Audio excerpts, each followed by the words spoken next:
The Toronto District School Board is looking to hire new teachers, preferring men over women. And while the issue of diversity can be quite complex, it has a lot of people asking whether this is fair. Kate, what would you say? It's a great question, and it all depends on how the principals and TDSB staff who receive this memo use it.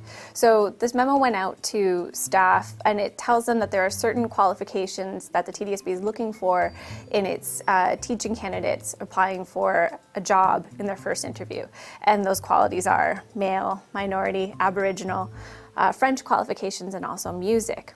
So if this ends up being to the exclusion of candidates who are excellent teachers, then we have a problem. But if we have a pool of candidates who are all very able, and then they're promoted based on these qualities, then the TDSB is actually meeting a legal obligation to have a diverse workforce. And Kate's right. If the memo is to the exclusion of candidates, then really we do have a problem here. But if you look at the TDSB student population, 75% of them are visible minorities, and more than half of the teachers are females. So really you don't have role models in front of these kids, and you really want that. And so, for example, if you have an Aboriginal Studies course, you probably want a teacher who's Aboriginal teaching it, so that kids can learn, can see the person as a role model there. And if it's being used for that purpose, I think that's a good thing. Mm-hmm. Well, there are a lot of outraged commenters on our site in response to this story, and some people, cry reverse discrimination. Kate, you mentioned speaking with legal experts. What did they say?